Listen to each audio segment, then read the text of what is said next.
श्रीराम. आपल्या सर्वांच्या हृदयस्थ वसणाऱ्या आत्मारामास साष्टांग प्रणिपात करून गोस्वामी तुलसीदास रचित श्री रामचरितमानस या ग्रंथातील जो 6 सोपान लंकाकांड याचं आपण चिंतन करत आहोत. सज्जन हो, हे आपलाच कथा चिंतन क्रमांक 1099.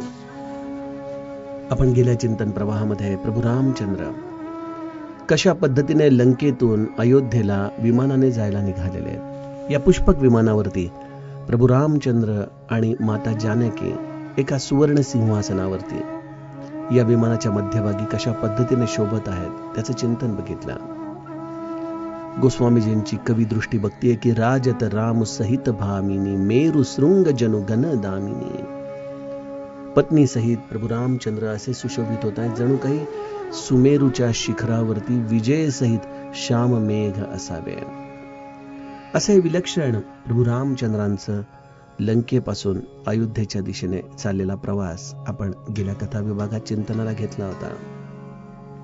त्यामध्ये गुह्यसूत्र देखील आपण समजून घेतलं की अतिशय प्रीती देखी रघुराई लिने सकल विमान चढाई. हे एवढं प्रचंड मोठं वानरदळ या विमानामध्ये कशा पद्धतीने बसलं असेल त्याच्या मागे दडलेला भावार्थ देखील आपण गुरुकृपेने बघितला. महादेवाचं अस्तित्व अनुभवलं परम सुखद चली त्रिभिद बयारी आणि त्याच्याबरोबर असलेली माता पार्वती ही या प्रसन्नतेच्या आधाराने कशी या वायूच्या बरोबर आपल्याला एकत्रित निवास करत आहे याचं सुंदर दर्शन देखील आपण बघितलं.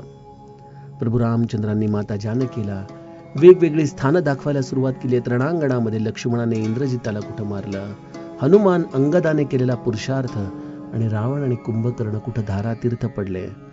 अशा पद्धतीने प्रभू रामचंद्र आता रामेश्वरला येऊन महादेवाचं दर्शन घेत आहेत. इथून पुढील कथाभाग गोस्वामीजी गाऊ लागतात. तुरत बिमान तहां चलियावा दंडक बन जह परम सुहावा. कुंभजादी मुनिनायक नाना गए राम सबके अस्थाना. सकल ऋषिन सन पाई असीसा चित्रकूट आए जगदीसा. तह करी मुनि न केर संतोषा चला बिमानु तहां ते चोखा. बहुरी राम जानकी ही दिखाई जमुना कलिमल हरनी सुहाई. पुनि देखी सुरसरी पुनीता राम कहा प्रणाम करु सीता. तीर्थपति पुनि देखु प्रयागा निरखत जन्म कोटि अघभागा. देखु परम पावनी पुनि बेनी हरनि शोक हरि लोक निसेनी. पुनि देखु अवध पुरी अति पावनी त्रिभिध ताप भव रोग नसावनी. सीता सहित अवध कहूँ कीन्ह कृपाल प्रणाम. सजल नयन तन पुलकित पुनि पुनि हर्षित राम. पुनि प्रभु आई त्रिबेनी हर्षित मज्जनु कीन. कपिन सहित विप्रन कहूँ दान विविध विधि दीन. सियावर रामचंद्र प्रिय हो.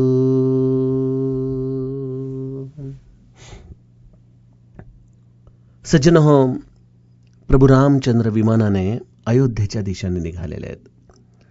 रामेश्वराचं प्रभू रामचंद्रांनी माता जानकीच्या समवेत दर्शन घेतलं. महादेवाच्या भक्तीचं हे विलक्षण फळ प्रत्यक्ष प्रभू रामचंद्र आम्हाला सांगतायत की जाताना ज्या रामेश्वराची स्थापना पत्नी शिवाय प्रभू रामचंद्रांनी केलेली आहे, त्याच्या भक्तीचं हे फळ आहे की सर्व कार्याचं सुयश प्राप्त करून पत्नीच्या समवेत प्रभू रामचंद्र रामेश्वराच्या दर्शनाला आलेले आहेत. विमान आता रामेश्वरावरून उत्तरेच्या दिशेने निघालं. प्रभू रामचंद्र वनामध्ये जिथं जिथं आपण निवास केला, विश्राम केला, ती सर्व स्थानं जानकी मातेला अत्यंत उत्सुकतेने कौतुकाने दाखवत आहेत. या प्रत्येक स्थानाचं नाव प्रभू रामचंद्र माता जानकीला सांगतायत. सजनो, पती पत्नीच्या नात्यामध्ये असलेली ही पारदर्शकता या असलेल्या संवादाच्या आधाराने आपल्याला दिसतेय. अशा रीतीने प्रभू रामचंद्रांचं हे विमान अयोध्येच्या दिशेने निघतानाच एक वेगळा विचार मनामध्ये आज सहज चिंतनामध्ये प्रवेश करतोय. बघा, प्रभू रामचंद्रांना 14 वर्षाचा वनवास होता, ठीक आहे. त्यामध्ये प्रभू रामचंद्रांनी जवळजवळ पहिली 10-12 वर्ष चित्रकूटमध्ये व्यतीत केली. त्यानंतर प्रभू रामचंद्र दंडकारण्यामध्ये आले, नाशिक क्षेत्री राहिले. तिथं साधारणतः 8-9 महिन्याचा त्यांचा निवास झाला आणि त्यानंतर या लंकेच्या दिशेने प्रभू रामचंद्रांचा प्रवास झाला.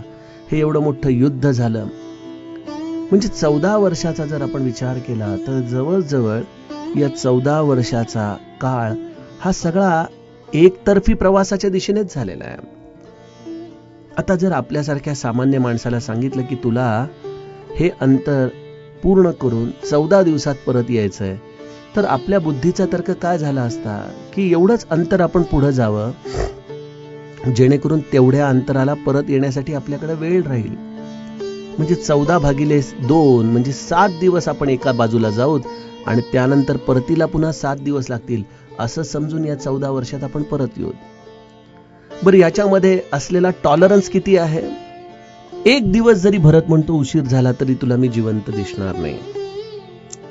आणि इथं 14 वर्ष पूर्ण व्हायला काही 2-4 दिवसाचाच अवधी बाकी आहे आणि प्रभू रामचंद्र लंकेमध्ये स्वस्थ आहेत. वानर अस्वलांचा हा खेळ पाहतायत. त्यांच्यावरती विलक्षण असलेल्या या प्रेमापोटी त्यांच्यापासून वियोगाचं दुःख प्रभू रामचंद्रांना देखील होत आहे. म्हणजे सज्जनो, प्रभू रामचंद्र निश्चित जाणत होते की आपण अयोध्येमध्ये 14 वर्ष पूर्ण होता होता निश्चित पोहोचणार आहोत. तिथं पुष्पक विमान आहे. त्या विमानाच्या आधाराने आपण लंकेमध्ये ला सोडून अयोध्येमध्ये सहजतेने येऊन प्रवेश करणार आहोत. त्यामध्ये माता जानकीला ही सर्व स्थानं दाखवायची आहेत. त्याच्यासाठी 1-2 दिवस असा विचार करून प्रभू रामचंद्र निश्चितपणे अयोध्येत वेळेत पोहोचणार, त्यांची आणि भरताची भेट होणार. हे सगळं नियोजन प्रभू रामचंद्रांच्याकडे आहे. बघा सज्जनो, यातून किती सुंदर सूत्र आपल्याला चिंतनाला मिळतं की भगवंत हा योग्य ठिकाणी योग्य वेळी उपस्थित असतो. ही त्याच्या असलेल्या अस्तित्वाची खूण आहे. श्री महाराज म्हणायचे की प्रपंचामध्ये मला तुम्ही कसं बघा, तर ज्या ठिकाणी जे आहे गरजेचं त्याचा पुरवठा होतोय. ज्या व्यक्तीची तिथं आपण आठवण काढतोय, त्याची अत्यावश्यक गरज आहे, ती व्यक्ती स्वाभाविकपणे तिथे येऊन उभी राहतीये. या सगळ्या श्री महाराजांच्या प्रापंचिक अस्तित्वाच्या खुणा आहेत. योग्य ठिकाणी पर्वकाळी उपस्थित राहता येणं हे देखील रामरायाच्याच कृपेचं एक फळ आहे. श्री महाराज जेव्हा उत्तर भारतामधून मध्य भारताच्या दिशेने, मध्य प्रदेशच्या दिशेने आले, तेव्हा त्यांनी बराच काळ हरद्यामध्ये निवास केला. हरद्याला श्री महाराज असताना एकदा एक स्त्री प्रयाग क्षेत्री स्नान करून पर्व काळामध्ये येता येता हरद्याला रामाच्या दर्शनासाठी आली होती. तिला महाराज माहित नव्हते. प्रयाग क्षेत्री अमावस्येला आणि त्यातही विशेषत्वाने मकर संक्रांतीला स्नान करण्यासाठी खूप लोक भारतवर्षातून येत असतात, हे आपण जाणताच. तर अशा या प्रयाग क्षेत्री ही स्त्री मकर संक्रांतीच्या दरम्यान स्नानाला गेलेली आणि तिथून ती हरद्याला आली. जो काही 2-4 दिवस तिचा प्रवास झाला असेल, तो प्रवास झाल्यानंतर हरद्याच्या राम मंदिरात तिची श्री महाराजांशी भेट झाली आणि ती बाई अगदी ओळख असल्यासारखी श्री महाराजांशी बोलू लागली की आपण कधी आला इतक्या लवकर? महाराज म्हणाले, मी तर इथंच आहे हो. महाराजांना ती बाई म्हणायला लागली, अहो असं काय करता, आपण प्रयाग क्षेत्री भेटलो ना, तुम्ही तिथं स्नानाला आला होता, आपण माझ्याशी तिथं सत्संग देखील केला, मी तुम्हाला कसं विसरू शकेन बरं? महाराज म्हणाले, अहो बघा बरं, लोक माझ्या नावाने काही अफवा उठवतात भाऊसाहेब. अहो मी तर इथंच आहे ना, गेले कित्येक दिवस झाले, तुम्ही पाहताय ना, मी कसा जाईन बरं प्रयागला? तुमचा काहीतरी गैरसमज होतोय बाई. बाई म्हणाल्या, नाही महाराज, आपण प्रयाग क्षेत्री होता पर्व काळामध्ये, आम्ही तुम्हाला पाहिलं स्नान करताना, आपलं दर्शन घेतलं, आपण आमच्याशी संवाद केला. जणू काही श्री महाराजांनी खुबीनी ही खूण त्या बाईला दिली होती की पर्व काळी मी तिथं उपस्थित होतो, जरी मी देहाने इथं आहे तरी मी एकदेशीय नाही. त्यांना ही विद्या त्यांच्या गुरुकडूनच मिळाली आहे, हो की नाही? येळगावला तुकामाईंच्या चरित्रामध्ये देखील आपण बघितलं की अशाच पर्व काळी गोदावरी स्नानाची इच्छा तुकामाईंनी व्यक्त केली काही लोकांच्या समवेत. आणि त्या क्षणी तुकामाई म्हणाले, कोणाकोणाला यायचंय गोदावरीच्या स्नानाला? ते म्हणाले, अहो महाराज कसं शक्य आहे, पर्व काळ सुरू झाला, आपण इथं गोदावरी एवढ्या लांब. तुकामाई म्हणाले, तुला स्नानाला यायचं असेल तर माझ्या बरोबर चल. 2-4 लोक मुकाट्याने आली, 2-4 लोक तिथंच बसून राहिली. तुकामाई त्यांना एका खोलीमध्ये घेऊन गेले, दरवाजा लावला आणि त्यानंतर सगळेजण ओलित्याने बाहेर आले. सगळेजण अत्यंत आनंदात होते की तुकामाई आम्हाला गोदावरी किनारी घेऊन गेले, आमच्याकडून स्नान झालं, पर्व काळ आम्ही साधला. अरे हे कसं शक्य आहे? समर्थ देखील एखाद्या ठिकाणी जायला निघायचे, लोकांना म्हणायचे की तुम्ही माझ्याबरोबर येऊ नका, मी एकटाच फिरतो, कारण मी आलो आलो असं म्हणता म्हणता कुठल्या तरी एखाद्या झुडपाच्या मागे जायचे आणि हा पवनपुत्र वायू वेगाने त्यामध्ये मिश्रण होऊन ज्या क्षणी पुन्हा प्रगटायचं त्या क्षणी तिथं उपस्थित राहायचं. हे सगळं काही शक्य आहे ज्याच्यावरती हनुमंताची कृपा होते. तो आपल्या या स्थूलाला सूक्ष्मामध्ये आणि सूक्ष्माला स्थूलामध्ये परावर्तित करू शकतो. सज्जनो, यावरून लक्षात घ्या, आज श्री महाराज नामरूपाने सूक्ष्म रूपाने उपस्थित आहेत. जर त्यांना आपण आर्ततेने हाक मारली तर हे सूक्ष्म रूप आपल्यासाठी म्हणून स्थूल रूपामध्ये येऊ शकतं. आणि त्यामुळे श्री महाराज म्हणतात की प्रपंचामध्ये जी व्यक्ती जी वस्तू जेव्हा पाहिजे त्यावेळेला मिळणं हे माझ्या प्रापंचिक उपस्थितीचं लक्षण आहे. त्याप्रमाणे प्रभू रामचंद्र देखील लंकेमध्ये आहेत. 14 वर्ष संपायला 2-3 दिवस आहेत आणि तरी देखील ते अत्यंत विश्वासाने जाणतात की आपण अयोध्येला 14व्या वर्षाच्या समाप्तीला बरोबर पोहोचणार आहोत आणि आपली भरताची भेट देखील होणार आहे. गोस्वामीजी म्हणतात, तुरत विमान तहा चली आवा, दंडक बन जह परम सुहावा. विमान अति वेगाने जात आहे. मी आपल्याला काल विमानाचं इंधन काय सांगितलंच. भरताला भेटण्याची असलेली ही उत्कट प्रभू रामचंद्रांची इच्छा हेच या पुष्पक विमानाचा वेग आहे. आणि असं हे परम वेगाने जाणारं पुष्पक विमान दंडक वनामध्ये आलं, जिथून माता जानकीचा अपहरण झालं होतं. अशा दंडक वनामध्ये प्रभू रामचंद्र पुष्पक विमानासहित आले. विमान योग्य जागी उतरलं आणि दंडक वनामध्येच ज्या सुतीक्ष्णाची अगस्तींची प्रभू रामचंद्रांशी भेट झाली होती ते सगळे जण तिथं जणू काही प्रभू रामचंद्रांची वाटच पाहत होते. कुंभजादी मुनी नायक नाना. प्रभू रामचंद्रांनी अरण्यकांडामध्ये कितीतरी मुनींना दर्शन दिलं हे आपण जाणताच. आणि त्यामुळे गोस्वामीजींनी अत्यंत चपकलपणे कुंभजादी मुनी नायक नाना, अगस्ती ऋषी आणि मग त्यांचे शिष्य सुतीक्ष्ण आणि इतर सगळे मुनिवर हे सगळे जण गए राम सबके अस्थाना, हे सगळे जण प्रभू रामचंद्रांच्या या दंडकारण्यामध्ये असलेल्या या सुंदर वाटिकेमध्ये त्यांच्या दर्शनासाठी गेलेले आहेत. आपण देखील बघा सज्जनो, एखाद्या स्थानावरती बराच काळ व्यतीत करतो आणि नंतर खूप वर्षांनी जेव्हा आपल्याला त्या ठिकाणी जायची इच्छा होते, जरी आपलं त्या घरामध्ये काही काम नसलं तरी आपण म्हणतो सहजपणे जरा चला त्या भागामध्ये जाऊन येत. काही आठवणी असतात, काही स्मृती असतात.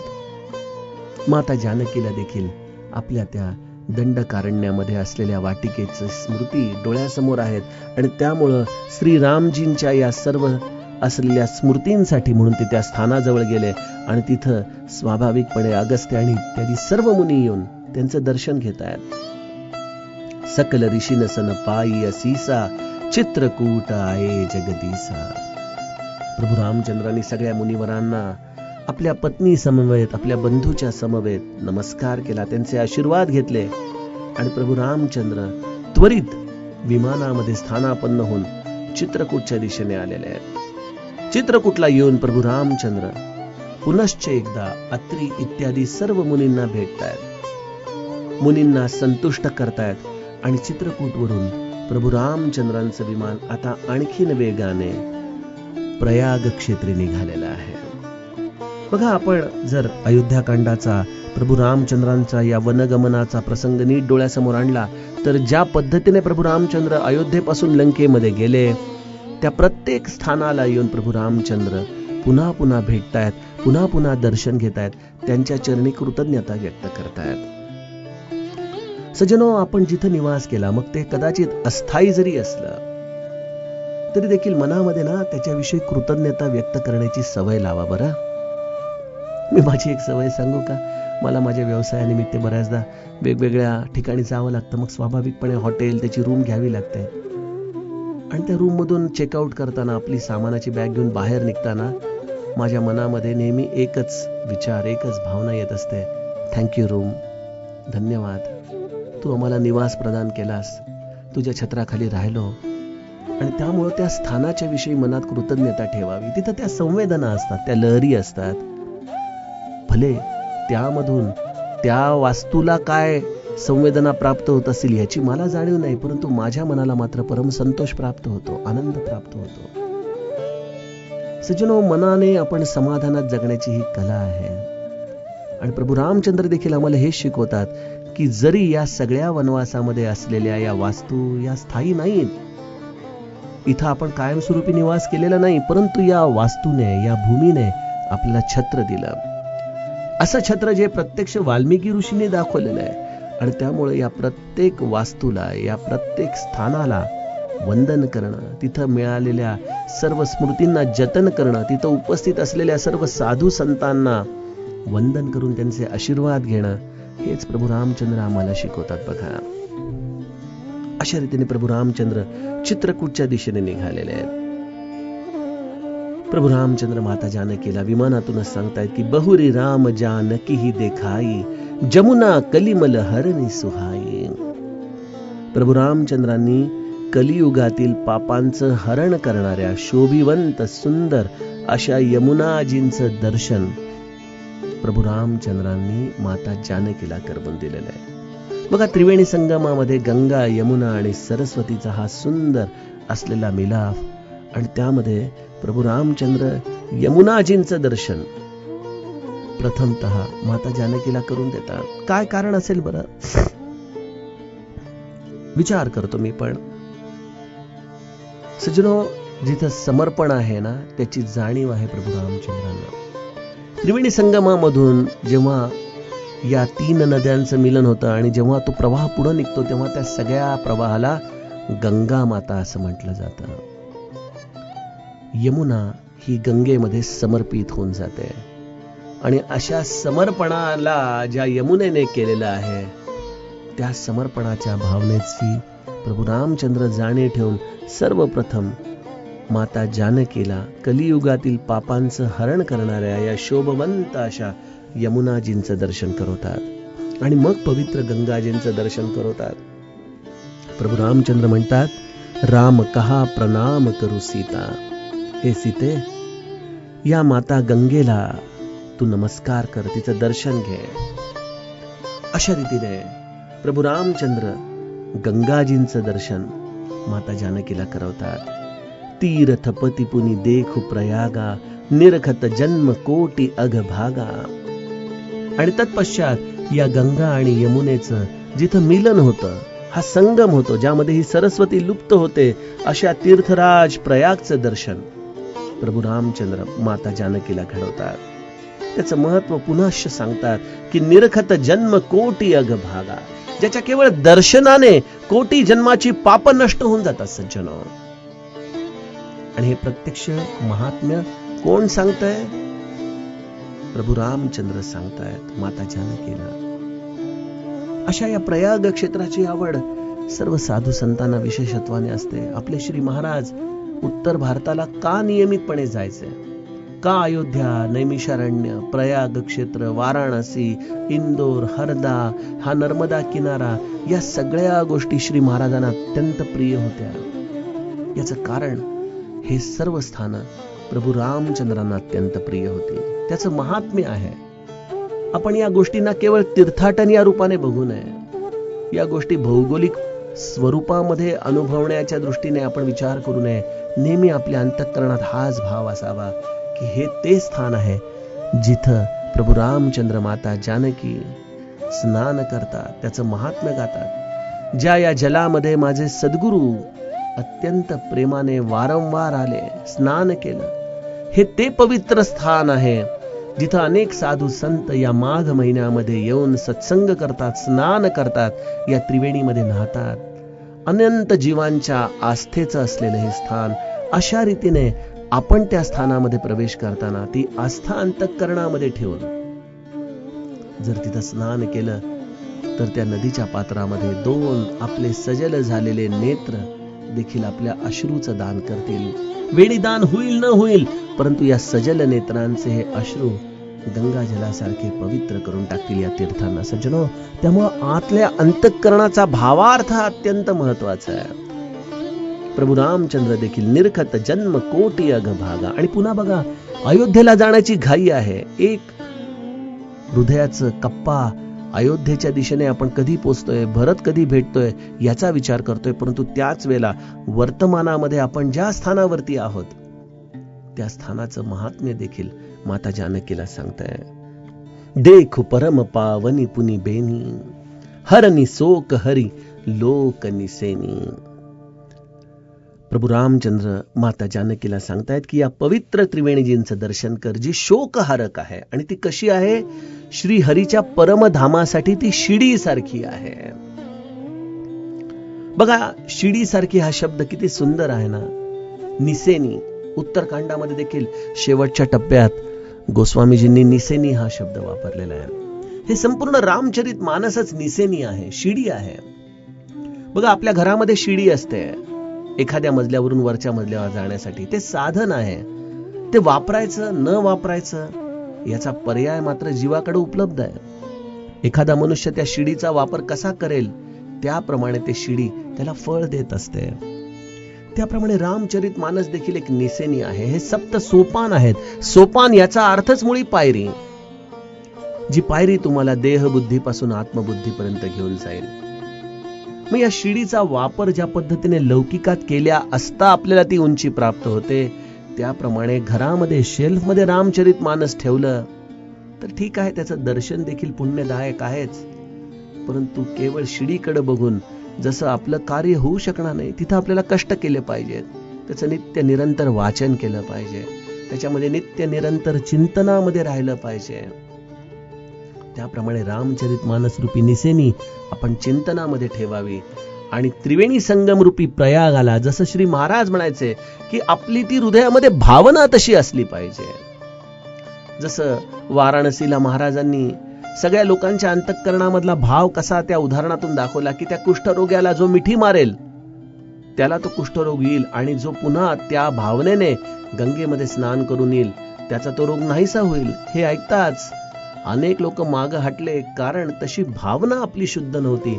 आणि त्यामुळं कित्येकदा त्रिवेणी संगमामध्ये जाऊनही आमचं काम होत नाही, कारण ती भावना आमची तशी तिथं नसते. सज्जनो, हेच या असलेल्या पायरी रूपी या शिडीचं कार्य आहे. तिथं त्या भावनेने आपण स्नान करा. ती भावनाच तुमच्या जीवनामध्ये तुम्हाला त्या परमात्म्यापर्यंत जाण्याची शिडी होऊन जाईल. पुनी देखू अवधपुरी अति पावनी, त्रिविध ताप भव रोग नसावनी. आणि हो, प्रभू रामचंद्र अयोध्येच्या दिशेने निघतायत, परंतु त्याआधी आणखीन या भावनेच्या दृष्टीने विचार सांगावा असं वाटतो की आपण देखील आपल्या घरी स्नान करताना या सगळ्या 7 नद्यांचं स्मरण करतो. गंगा, यमुना, या सर्व दृष्टीने त्यांचं स्नान करून आपण स्मरण करून आपण स्नान करतो. कारण ते जल देखील आम्हाला कित्येकदा जर भावनाची अत्यंत शुद्ध असेल तर या सर्व नद्यांमध्ये स्नान केल्याचं पुण्य प्रदान करून देतात. सज्जनो, त्यामुळे सगळ्या ठिकाणी ही शुद्ध भावना अत्यंत कार्यरत राहते. आणि म्हणून प्रभू रामचंद्र देखील निर्खत जन्म कोटी अघ भागा अशा पद्धतीने माता जानकीला या तीर्थाचं महत्व सांगतात. आणि हे देखील सांगतात की हरणी शोक हरी लोक निसेनी, लोकांचा शोक हरण करणारा आणि प्रभू रामचंद्रांच्या या धामासाठी जाण्यासाठी शिडी सारखं असणारं हे परम पावन त्रिवेणी स्थान प्रयाग. आणि मग हे त्रिवेणी संगमाच्या दिशेने जात असतानाच उजव्या हाताला काही मैलाच्या अंतरावरती अयोध्येची सीमारेषा कदाचित आकाशातून दिसत असेल. आणि म्हणून प्रभू रामचंद्र त्या दिशेने आपलं मुख करून माता जानकीला म्हणतात की पुनी देखू अवधपुरी अति पावनी, त्रिविध ताप भव रोग नसावनी. शोक हरण करणारी, भगवंताच्या परमधामासाठी जाण्यासारखी शिडी असं हे तीर्थराज प्रयाग आणि अयोध्यापुरीचं हे दर्शन प्रभू रामचंद्र घडवतायत. आणि मग या अयोध्येचं दर्शन करण्याच्या आधी अत्यंत मनोमन प्रभू रामचंद्र अयोध्येचं गुणगान करतात आणि आपल्या पत्नीच्या समवेत कृपाळू प्रभू रामचंद्र अवधपुरीला प्रणाम करतात. सजल नेत्र झालेले आहेत, शरीर पुलकित झालेलं आहे, अयोध्या एवढी समीप आलेली आहे. ही भावनाच प्रभू रामचंद्रांना पुन्हा पुन्हा आनंदित करून देते. प्रभू रामचंद्रांना अयोध्या अत्यंत प्रिय आहे. उत्तरकांडामध्ये एका दोह्यात प्रभू रामचंद्र अंतिम टप्प्यामध्ये म्हणतात की वैकुंठ हे सगळ्या जगाला प्रिय आहे. वेदांमध्ये त्याचं वर्णन केलेलं आहे. आणि या वैकुंठाचं महात्म्य आपण सगळेच जण जाणतो. परंतु जर तुम्ही माझा निज स्वभाव विचाराल तर मला अयोध्या ही वैकुंठापेक्षा देखील प्रिय आहे. परंतु या अयोध्येचं असलेलं हे महात्म्य, त्याच्याविषयी असलेला माझा भाव हा अत्यंत विरळाच कोणीतरी जाणतो. असं हे प्रभू रामचंद्रांचं अंतरंग अयोध्येसाठी अत्यंत उत्साहित आहे.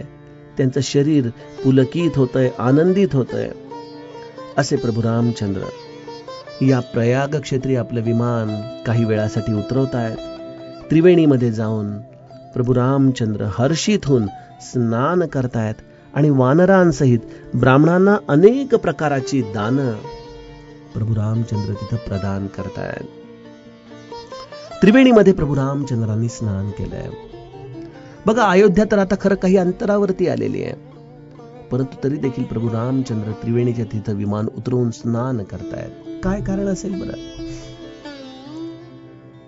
यातून एक अत्यंत जीवन जगण्याचा सुंदर मंत्र आपल्याला प्राप्त होतो की जेव्हा जेव्हा आपण अशा परम पावन पुरीमध्ये प्रवेश करू तेव्हा शुचिरभूत होऊन प्रवेश करावा. आपल्याला आठवत असेल तर मुनी विश्वामित्र जेव्हा बालकांडामध्ये अयोध्येमध्ये येतात तेव्हा अयोध्येमध्ये येण्याच्या आधी शरयूवरती स्नान करून मग राजा दशरथाच्या महालाच्या प्रवेशद्वाराजवळ ते येतात. म्हणजे या सगळ्या मुनिवरांनी, या सर्व श्रेष्ठांनी आपल्याला जीवन कसं जगावं, या परमधामामध्ये कशा पद्धतीने प्रवेश करावा, हेच जणू काही त्यांच्या या कृतीतून सांगितलं.